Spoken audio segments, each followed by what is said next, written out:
Après avoir lancé la puissance divine sur ce pasteur, le pasteur reçut le coup automatiquement et commença à dire, je vais me confesser, je vais me confesser, je vais me confesser, je vais me confesser, je vais me confesser.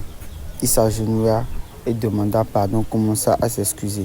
Mais le mari de la femme fut très en colère et lui dit, ah bon, donc tu es vraiment un faux pasteur. Et quel est ton intérêt? Qu'est-ce que tu veux faire avec notre enfant? Étant sachant que tu es un faux, tu n'as rien dit et puis tu continues de manipuler notre enfant. Et il commença à raconter tout ce qu'il devait faire avec l'enfant. Et il dit que j'avais une dame spirituelle à qui j'offrais des enfants pour ces rituels et il me donne de l'argent en retour. Voilà pourquoi il m'a demandé de trouver 3 enfants. Et comme tu m'as demandé de prier pour toi, j'ai dû sacrifier cet enfant. L'homme furieux lui demanda, alors mon bébé est-il dans le ventre ou pas? Et le pasteur dit, je l'ai déjà enlevé et donné à la dame spirituelle. La dame commença à pleurer en disant, mon enfant, mon enfant, mon enfant. Mais l'homme demanda à la dame de Dieu, est-ce que l'enfant serait toujours à l'intérieur de ma femme? La dame dit déjà que c'est fini pour elle. Mais l'homme fut très en colère et voulut même frapper le pasteur. Mais qu'est-ce que la vie nous réserve? Voilà pourquoi vous devez faire très très attention à celui à qui vous confiez la prière, à celui en qui vous vous confiez. Vous devez faire très attention à toute personne qui vient vers votre chemin. Vous devez faire très très attention à toutes les personnes qui vous pointent le doigt, à toutes les personnes qui se présentent, qui vous présentent leurs services. Voilà pourquoi vous devez faire très très attention. Voilà. Et vous devez beaucoup prier en étant chez vous. Regardez, la dame est en train de parler au pasteur et lui dit, dans quel intérêt faire tout cela? Tu utilises le nom de Dieu pour les faux. Tu utilises le nom de Dieu pour de faux trucs. L'homme et la dame furent très en colère, ne savant plus quoi faire. Mais la dame de Dieu menaça. La femme commença à calmer les parents et dit, calmez-vous. Dieu va restaurer votre enfant. Le Père va restaurer votre enfant. L'Esprit de Dieu va restaurer votre enfant. Et peu importe l'endroit auquel il a mis, Dieu va la restaurer. Mais les parents étaient très en colère. Voyez, ils aimeraient même frapper ce pasteur, ce faux pasteur. La dame commença à s'inquiéter, ne savant plus quoi faire. Elle était embrouillée, le mari aussi. La dame a décidé de prier pour que l'enfant soit ressuscité. La dame commença par prier, commença par déclarer avec autorité et assurance. Et dit, au nom de Jésus, sois restauré.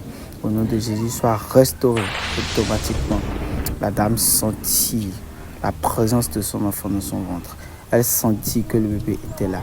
Elle sentit que l'enfant commença à bouger. C'est pour vous dire que si c'est du vrai, ce que Dieu a prévu arrivera. C'est parce que Dieu a permis à ce que ce faux ait accès à cet enfant pour prouver sa gloire, pour prouver sa puissance. Voilà, vous devez être très confiant en Dieu et trouver la bonne personne. Voilà pourquoi vous devez aussi être très fort spirituellement pour que Dieu vous révèle des choses, pour que Dieu vous guide à des choses. Après avoir ressuscité l'enfant, la dame se fait face maintenant à ce faux pasteur, à ce maudit pasteur, et lui dit, qu'est-ce que tu penses faire de ta vie actuellement? Mais rien n'est tard. La dame continue d'évangéliser à nouveau le pasteur pour qu'il essaie de renaître de nouveau. Elle est en train de lui parler de Dieu. Elle dit, Dieu t'aime. Et Dieu ne fait rien au hasard. Si tu appartenais au monde spirituel, c'est pour que Dieu te prouve qu'il est plus fort que le monde spirituel. Car après tout ce que tu as fait, dans ton intention, tu crois déjà que le bébé ne sera plus là. Mais voilà, Dieu a déjà restauré cet enfant. Et cela déjà prouve la vraie puissance de Dieu. Le pasteur, convaincu, décida de renaître à nouveau. La dame maintenant commença par prier, commençant par le présenter à nouveau à Dieu. Et dit, Dieu va te pardonner. Crois en Dieu et arrête de faire le faux. L'Esprit de Dieu t'assistera. L'Esprit de Dieu te localisera. L'Esprit de Dieu fera ton palabre. L'Esprit de Dieu sera avec toi. l'Esprit de Dieu sera avec toi. Et l'Esprit de Dieu sera avec toi. Dieu sera avec toi partout où tu localises. Être homme de Dieu te plaît, mais tu as pris le mauvais chemin. Que Dieu te guide sur le vrai chemin. Que Dieu te ressuscite. Que Dieu te renaît de nouveau. Automatiquement, un effet sur le pasteur. Il sentit le coup aussitôt, sachant qu'il est bien purifié et accepté à nouveau par Dieu. Pour vous dire, peu importe le péché que vous commettez et que vous reconnaissez avoir péché contre Dieu, quand vous demandez pardon, quand vous renaissez de nouveau, Dieu vous pardonne.